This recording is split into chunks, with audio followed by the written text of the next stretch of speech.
So, welcome everyone. Today we will be learning about Burp Suite. So, as you can see, this is Burp Suite.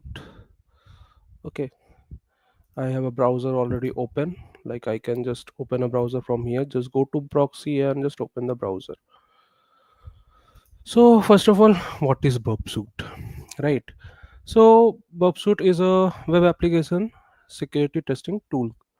Okay, where you can test web applications. Okay, so let's say I will go to a website testphp.vulnerweb.com,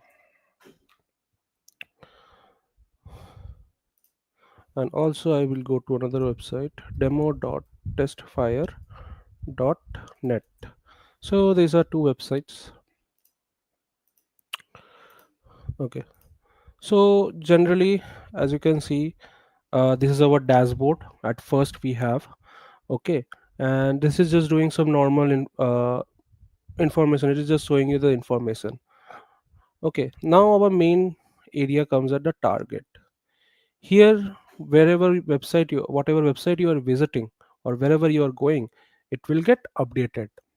And as you can see, sitemap, so it will show the sitemap of that website.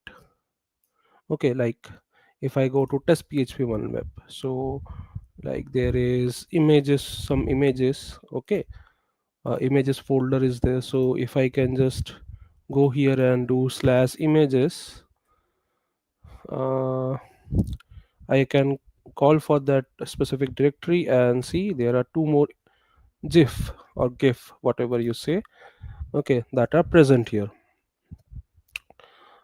There is user info.php. So as you can see, I can just type user info.php and I can just go to there, user info.php.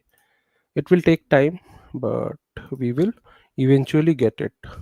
So user info.php is just taking you to the login.php. Now, if you want to see a really good thing about this Burp Suite is, uh, so as you can see all of the file like directories and folders and the PHP websites. Okay, these are some of the web pages that are present in our website, and you can see also the responses. Right now, the grade one, as you can see here, we haven't visited yet. That's why it is grayed out. Once you visit here, it will be in full white. Okay, next is scope. Here let's say my scope is only testphp1web.com, so I can just add it that in my scope, and so it, like I will be focused on this specific target only. Okay, next is my proxy area. One of the most important area is our excuse me, is my proxy area. Okay, here you can open your browser, this browser, specific browser. Okay, what will happen is, now I can see this request, right? So what is happening is Bubsuit is acting as a proxy server to you.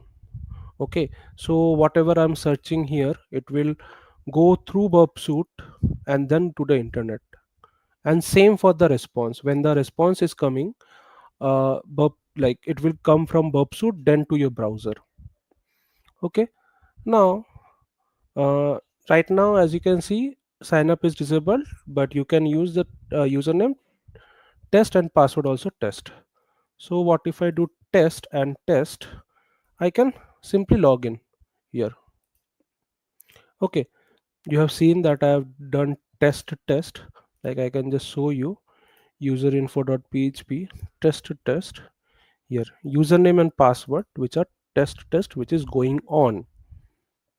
Now I will just log out and go to sign up again. Here I will do test and test again, but before clicking on login, okay, before clicking on login, I will turn on the intercept. Okay, now when I click on login, a request is being this request is in hold. Okay, as you can see, it is circling around. So this is currently being hold. Okay, and in below you can see this username test and password as test.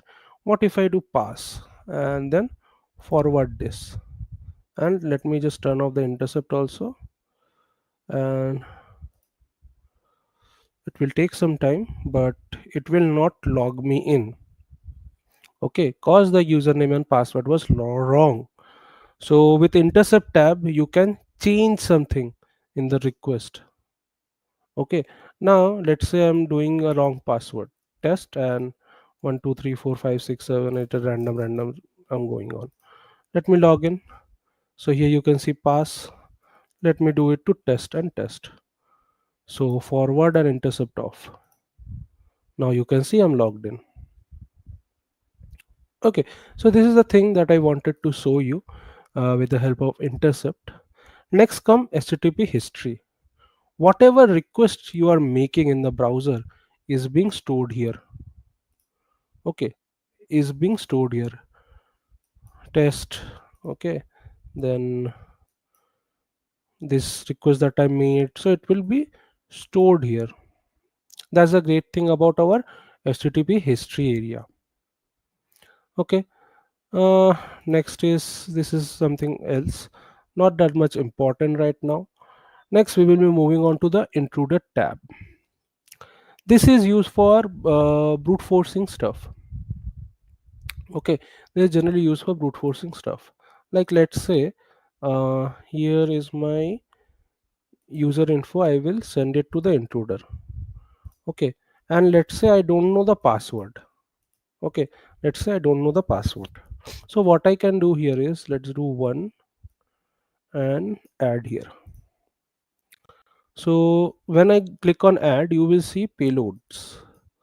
Okay, now let me just add some payloads like admin, password, test, 1 2 3 4 4 3 2 1. Okay, let's say this 5 passwords. Okay, and there is one test which is correct. This is our word list or payload list, you can also say. Now this is on sniper attack.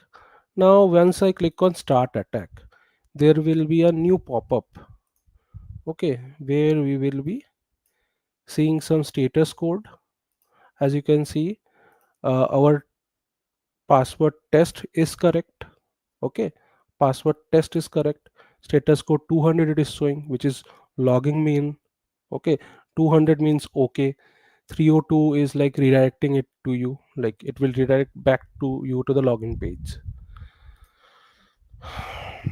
Response, as you can see, you must log in. Okay, but here in response we are logged in already. So this is the benefit of using intruder.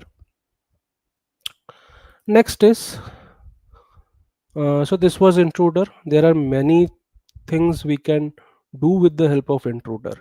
Okay, there are many more things. One of the thing is cluster bomb attack. Here you can do like per combinations. Okay, permutation combination. Let's say you also don't know the username and the password, then what can you do? You will do with the help of cluster bomb attack. Next comes our repeater. So what is the repeater helpful in? So let's say uh, if I do one quotation and go, you can see error. You have a error in SQL. Check the manual corresponds to your MySQL server version for the right syntax.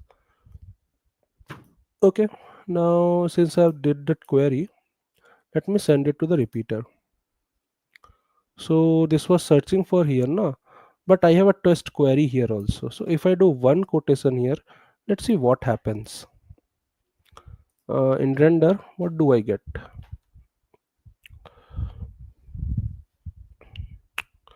Again this SQL error only I'm getting. So the main purpose of here is like uh, you need to do some little bit changes in the request area and see what is happening with the response. So here let's say if I check for a vulnerability called cross-site scripting, so script alert, let's say hacked. Okay, and this is a JavaScript code, by the way, and then script again. So now if I send this, there is nothing much happening here. Let me just remove this, search for nothing. Okay, now you can see use hacked is showing us. Okay, now if I just copy this again, go to home, just go to search, you can see a pop-up. Okay, you can see simply a pop-up. In query area, if I paste it, will I see a pop-up? Sadly, no. Okay, so in search area, as we know, like from here simply we got to know in search area, and this will be like query. So in search area, we got to know that there is a cross-site scripting happening.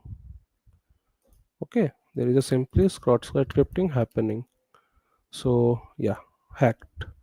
You can see the hacked is being popped up in our response. Okay, so that's why this is dangerous. We have a cross-site scripting vulnerability here, and what repeated does is it is just simply like you will just change something in the request and see what is happening in the response. Okay, next we have collaborator. Sadly, you cannot use collaborator with Burp Suite Community Edition. So what it does, it simply gives you a URL, okay, where you can check for web vulnerabilities like blind stuff. Okay, blind or out of band interaction. In blind, what we see is like we are not able to see any response in the browser, like in the repeater or the in the repeater, like in the response area, you won't be able to see any response. With collaborator, what happens is it will give you a URL. You will add the URL and see if your website is reaching out to that URL that you have specified. Okay, that is the working of our collaborator.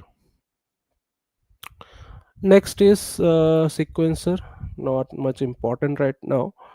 And then we have decoder. Decoder is used for decoding. Let's say if I type hello world, okay, and I can encode it is as base 64 encoded text. There is comparer. You can compare some data. Okay, what is the difference between one request and the other request? If you are unable to see, like there might be the request might be a really wrong, okay, really long, like request and response. You have a really big response, like thousands of lines. In that case, you might need to use comparer. Logger is it is logging everything that is going on. Organizer is used for organizing. Extension plays an important part in your Burp Suite. You have B App Store. There are some really good Burp Suite extensions that you can use, which will make it feel like that this is Burp Suite Professional Edition, even though you are using Community Edition. Okay, so this was our overall summary of our Burp Suite, how you can use it, and eventually we will see some vulnerabilities, how you can find some vulnerabilities with the help of Burp Suite. Okay, so thank you everyone. If you have any queries, you can ask in the comment boxes.